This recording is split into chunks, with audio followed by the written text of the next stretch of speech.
What's up everyone, welcome back to another YouTube video. Today we'll be diving into something very interesting. It is half speculation but half proven by facts, but I think, and I'm sure it's been out for a while now, but I'm pretty sure I know what the Duviri Paradox is going to be about. If I don't, perfect, that means the story would have a lot of things that I wasn't expecting. But if this is real, then Warframe technically just pulled an Attack on Titan on us, with connecting a lot of past events to how it's affecting the future.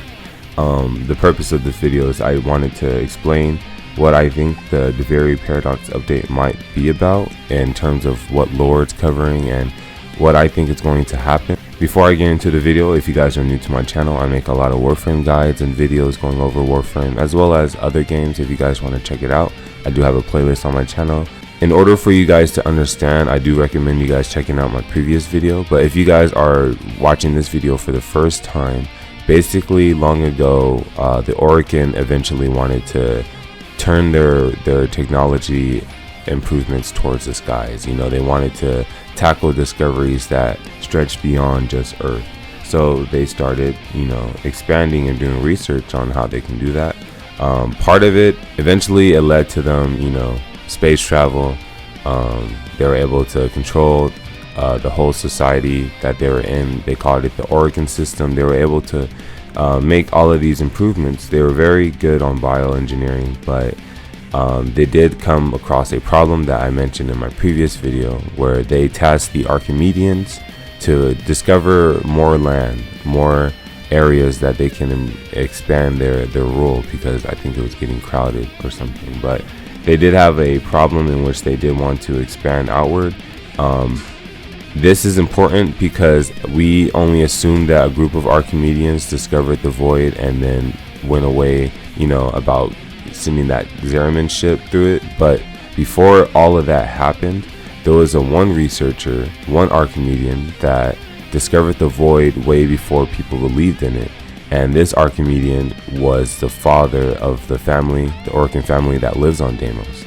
Now, it is crazy that we have the open world on Cetus, the open world on Fortuna, and then the open world on Deimos. So it would make sense that any hints signifying the open world and the void should come from Deimos. They did mention before that they did research on the infection. They did research with the Hemlith, you know, they were messing with the infection. That's how they were able to create Warframe suits. They were able to basically create the source of void energy on Deimos. So if you go over to Lloyd, which is very crazy, Lloyd only can be accessible as your operator. You have to be your operator or your drifter. Once you go into the area where Lloyd is at, you make your way down and you're going to see a portal. This portal actually leads you to the void, and this was the first portal in which I feel the first Archimedean that discovered this was able to create. His name is Albrecht Entrati, I believe. This is an important person you want to remember, because at the bottom of this chamber is pieces of his story and how he describes how he met the man in the wall. So normally you would assume that they did found the void and then they tasked the Tennos to go through the void on the Zeraman ship, and you know, all of that bad stuff happened. The story that actually went down is quite interesting, and I'm going to go over it with you guys. This lore is in Warframe, so it is canon, and we'll go, you know, step by step so I can explain to you what is actually going on. So as you make your way down to the first password, if you guys recognize the passwords, these are all the same passwords that you would use when you do your Kuva Leech or your Tenant Sister hunts. Yeah, there are symbols that signifies this guy's life in terms of when he was meeting the man in the wall. Zata, truth. It began long before us. We who now live our perfect and dull, endless lives. It began long before these moon palaces and body markets hurling around our golden sun. It began long before our light coil thinkers, our radiation wars, our oil... He's talking about the beginning of the Orokin Empire. It began with us, the continuity and its twin, Wanderlust. Now, when he meant by continuity and its twin Wanderlust is basically like, due to the fact that they were good in bioengineering, they did create a way that they can transfer their consciousness to a new body in which they were able to maintain immortality. He's saying that with immortality, of course, is going to support the continuous drive to discover. It's going to support that urge to keep growing and keep learning. The need for unseen shores deep in our marrow. No judge, jester, queen, or king can escape this old blood. We are nomads, eternal. And when no ocean, mountain, or sky could contain us, our gaze hungered starward. Afar, they mocked us with their brittle light, winking and jeering like dangling iotons, forever out of reach, illuminating the truth. Immortal as we are, we die with the sun. Now that's important because he's basically spitting facts, you know, just like how we live in our world today. We can make all the technology improvements that we want on Earth, but at the end of the day, when that sun gives out, the whole solar system gives out. So he's basically proposing this problem that threatens their immortality, that threatens them, and that is basically to expand outward, to be able to, you know, leave the solar system. So this begins the beginning of the task of locating the void. That's where I come in. And he comes in because he's an Archimedean. All the Orokins task the Archimedeans on finding the solution to this problem. The Archimedeans also included characters like Yonta and the people on the Zeraman ship. They all passed away, but if you listen to their stories, they kind of describe to you what their purpose was. Albrecht Entrati. My departure was a day less than any other. When I stepped inside the bell, I saw no crowd through its seriglass, no skeptical onlookers, no regal send. Now that is important. No one believed in him. This dude was the first Archimedean to finally discover the void, and no one believed that the void was going to be purposeful. They all had given up on me and my paradoxical formulations. The wasted years had all shown the void to be just that. Nothing. No energy, no entanglement, no form. To spacefaring ambitions, a dead end. On the day, my laboratory was mostly vacant of witnesses, most of all of expectation. Only my sluggish attendants, my sagacious Kavat, Kalimos, and of course my daughter. I had raised her alone, but with inconsistent vigor. In those eyes, her mother's, I did see a terrible reflection of a man that did not exist. A brave and principled man about to make history. In truth, he was a void himself, an outcast, a joke. So I don't want you to assume he's already talking about the man in the wall. I think he's self-reflecting on the type of person that he is, you know, the type of father he is to his daughter, but he is correlating how he feels with the void. You know, everyone's treating the void like it's nothing, like it's there's no purpose for it. He also is feeling like a failure because his research is bearing no fruit. So he also correlates and resonates with the void. And I feel like this also promotes his drive towards researching what the void is. Nothing. Driven by my humiliation, failure had made me bitter and reckless. I would dive into the depths myself to prove them all wrong. I gave the signal. My daughter grasped the lever. So right now, they're having they're going to open the portal. Like, this is the beginning moments of when Entrati discovered the void. Amos then belted out a desperate, rasping growl. But it was too late. Foam. Order. The calipers yawed open the wall between worlds, stretching there a black trapezoidal gap. So this is your boy Entrati. I want you to pay close attention to his drip, right? Look at his drip. So they open the portal to the void. Just so you know, this man is in a Seriglass protection thing, which is like he's chilling in like a crystal. So I don't know what it looks like. I think it looks like the Seriglass resource you can get from grandmother, but he's basically protecting himself from any danger in this crystal and dropping himself off in this void. A door, a mouth.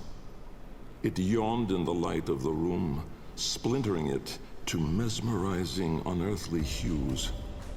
And I, inside the bell, dropping obliquely toward it from my galaxy. So the bell is Mass the... and time rippled as a sudden vortex jawed before me. My head was vapor. So a vortex, which would assume like that would think like the vortexes we see in void storms, maybe. So this is his experience of just floating through the void in that crystal he's in. But as you guys see, that crystal didn't really protect him from nothing. My feet lodestone. The bell around me flexed like a rat paralyzed in a winding, gulping snake. I faltered in the awe of it, stumbling against the Seriglass, and with that shifted the bell's path through the wall. It grazed the caliper membrane, the edge of the door. No worldly edge was as thin, as sharp as could split even light. As the bell faintly grazed it, the Seriglass was all at once rendered like strips of flesh by Dax's blade. My enclosure was beheaded in an instant, but still, I fell, sideways, into the void. Fast. Chaos. Death was on me. So this is the Seriglass, the cocoon he kind of was hiding in. He's basically saying as he grazed the door, I feel like, I don't know if it's the statue that the man on the wall is on, but he hit something that just broke his shield. And he's on the floor thinking he's about to die, you know? I was face down, eyes clenched, my heart pulsing the last of its seconds, and my lungs burning the last of its air. A sudden nostalgia gripped me. I grasped desperately for memory of a storm just past, the fumbling pitch of a child's song. Yet all these thoughts seemed to steal away from my mind like smoke through a vent. I would die empty. I then became aware of another sensation, physical, a web of pain, needles itching into my arm.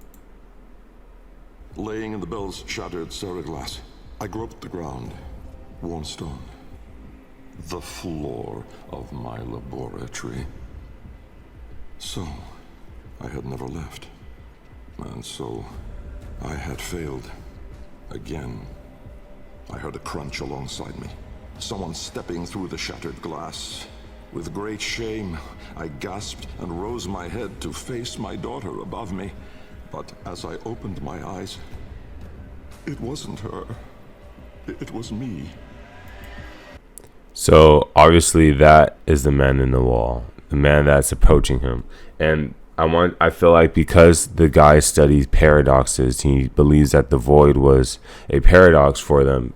You know, this is where that past and the future kind of correlates due to the void creating these doppelgangers of ourselves.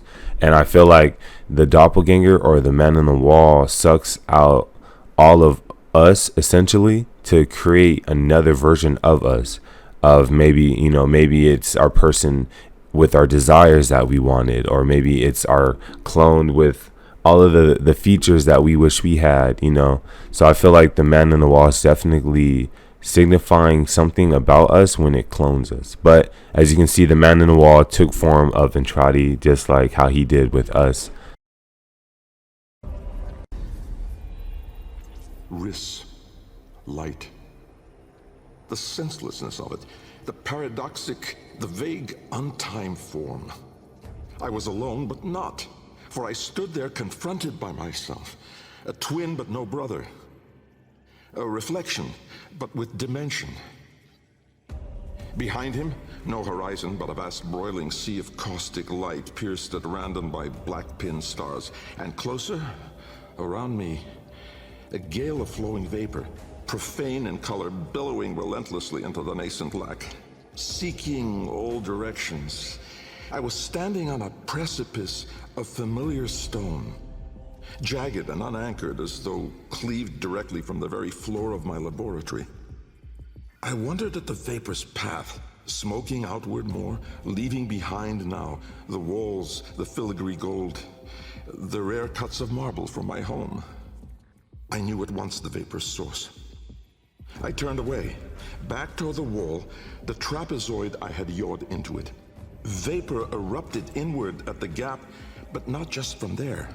For as I rolled my eyes back, I saw the same. A great steam of scintillation smoking out from my skull. Dumb in awe, I faced toward my chimerical twin. He spoke. So, him meeting the man in the wall definitely is scaring the shit out of him. He's trying to escape and comprehend what this interaction is until, of course, they're finally going to speak to each other.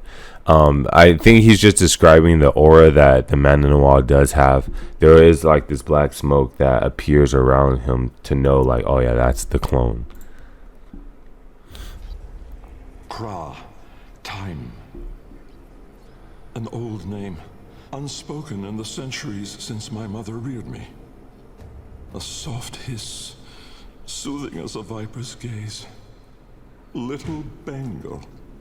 The other me reached out, offering his hand, gliding toward me without moving. Alright, right here, this dude pulled a Gogeta. So, of course, this is going to scare Entrati. Collapsing. A confusion, most euphoric, filled my mind. With the shred of wit that remained, I decided that I should run for my life. At once, crazed and frantic, I fled. But I made no forward progress. Instead, the world compressed ever more around me, as though I were an anchor pulling the shore to reach. When this is all happening in his laboratory. The door arrived at me. I howled, hurling myself inside, out. And then and there I was, lost and unlost, howling on the floor in harmony with my wretched Kalimos, lacerated in flesh and heart, scattered as the bell glass, spilling blood and stomach on the cold stone floor. But I sensed the other there, at the wall's breach behind me, reaching still. I screamed, but my voice was gone. Forever. I looked, but my eyes would never see again. Now, that is an important quote to remember. He screamed, but his voice was gone. He looked, but he never saw. Now, this, I feel like, is signifying why there are masks in Duviri Paradox to kind of portray this not disadvantage, but portraying what he went through. Like, it's supposed to signify Entrati of how he can't do these things, and I feel like that's where the mask originates from for Duviri Paradox. I swept my fist across the floor, snatching broken shards, and in gripping tightly, I filled my hands with ink. Close it, I wrote. Netra. Decay. Time, to us, is all but conquered. Our sacred kuva moves us on to new skin. We numb to our daily... Just so you know, he's talking about how they transfer their consciousness to new bodies. They do use blue kuva, I believe. If you are curious on how they do this, there's a story called The Night of Nabris, which explains how the Orokin were transferring their bodies to other hosts. They can transfer back into it, but that's when he's saying that they dominate time. You know, they're able to live forever with this machine. Trifles. And remedy those memories that bring lasting misery. With all our misdeeds, our excess, our indignity, we are haunted by nothing. But not for me. For with each passing day, there grew within a tumorous idea. It was minute in those early days, the pale reaching digits severed on the floor, studied with reverence, with greed. Okay, now I take it back. I don't think his hand was cut off, but the fingers of the man in the wall was cut off when he closed the portal. But he's describing how all of the Orokin people were fearless, right? Like they didn't have any worries except for him because of his encountering with the man in the wall. But he said he studied with reverence, with greed. So once he got these fingers from the man in the wall, of course, it helped him develop crazy inventions. Like this is when they were able to create things like the Necromech or even the Railjack. The Railjack, when you transfer in space travel, you go through the void. So it's evidence that Entrati used the void's energy to make some of the creations that Warframes use now. One crazy feature is that in the back of the Railjack, you can see the fingers. You can see the machine that utilizes, and then when you click on it, it's the man in the wall, and he says Tenno or Hey Kiddo.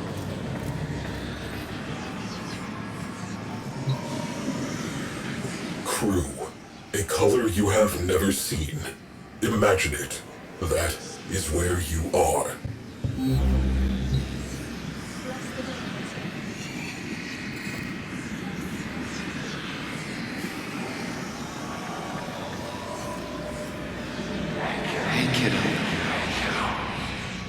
So there's definitely some correlation with this machine that he created using the fingers and how it connects with us. Swelled larger in the latter days. The regal domes, the rail dedications, the unholy Zariman parade. So now he's talking about the inventions that he has made.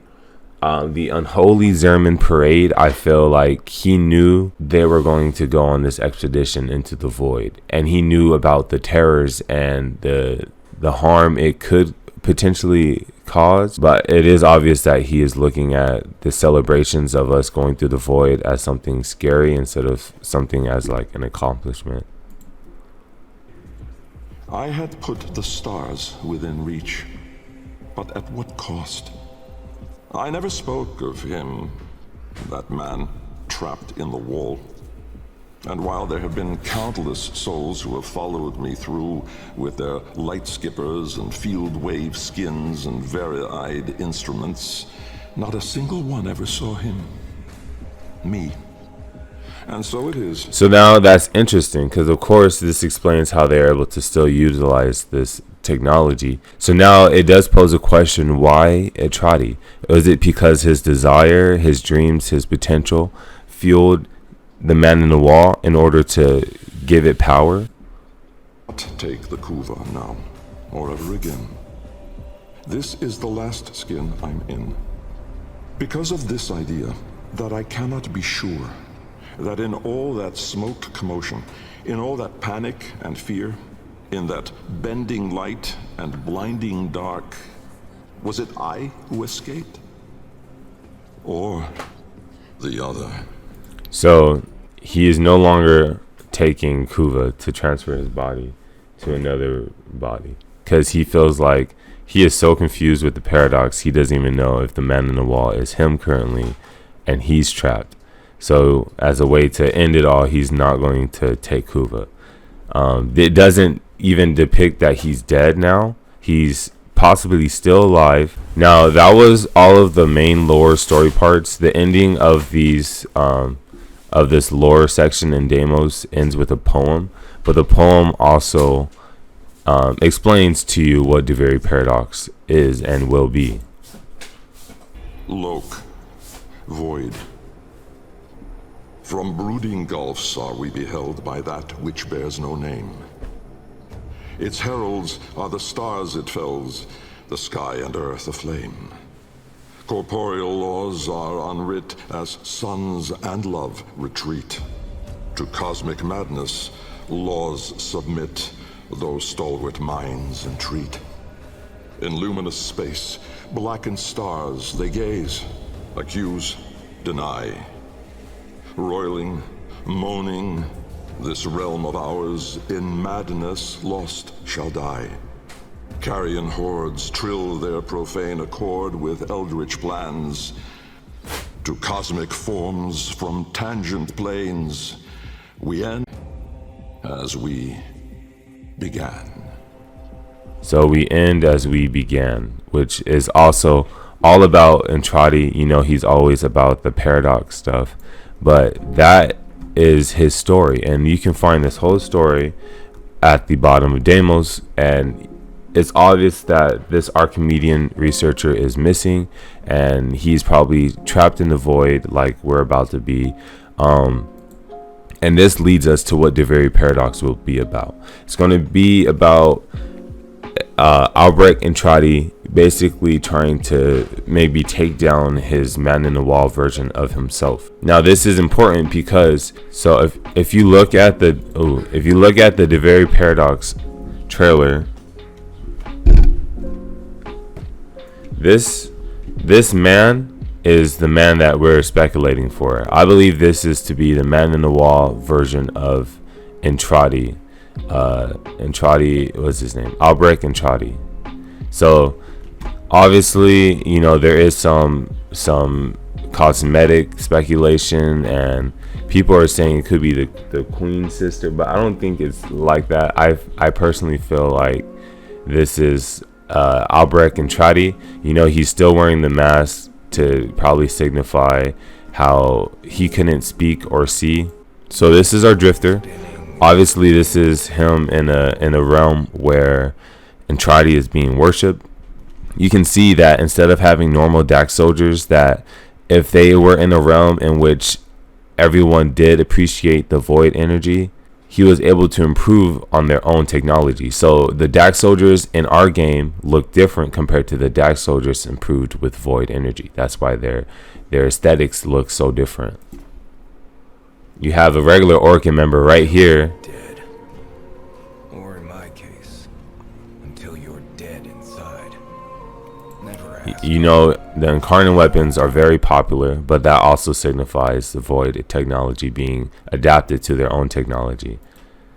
So in a sense, the man in the wall is living in this whole realm. You can kind of assume that the man in the wall, since he did take form of Albrecht Entrati, which is a scientist, he was also able to expand on its own creations, which would explain why this whole world in the Duviri Paradox is even created. Whose dream am I living?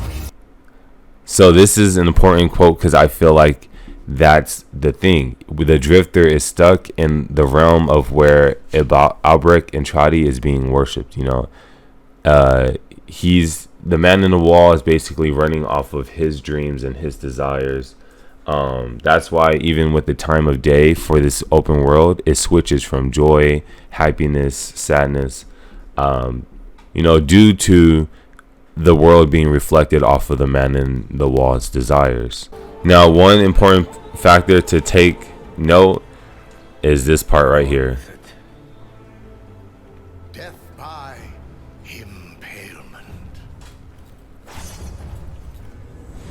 But they don't know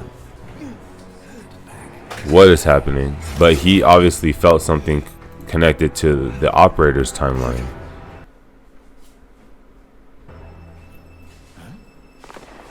Now in this moment that you're seeing, this is the Lotus's hand. This moment was at the same time during the New War where the Lotus was being held by us and her hand flew into the portal. This hand went through the void and found our drifter. How curious. Damn, smacked them. All of them. Wake up, Tenno. It's like, it's funny she said wake up, Tenno, because that's what she said in the beginning of Warframe. And one key factor to also remember is that they said that the Duviri Paradox is a new player experience. So you can choose to start off the traditional way in playing Warframe, or you can choose to start off playing with the Duviri Paradox. Now this is important because it's showing you that paradox of the past and the future coinciding in the middle. This point right here is where the new war has ended or begun. This is the middle point in time to where his story is also beginning. or ending. So that's why they said that you can start playing the Duviri Paradox and make your way towards the new war, or you can start playing the traditional way and make your way towards the new war. No matter what, the new war seems to be the middle point of how these two paradoxes are correlating with one another. Now, one thing I do also want to pay attention to, we can skip through all of this gameplay. Look at what they said.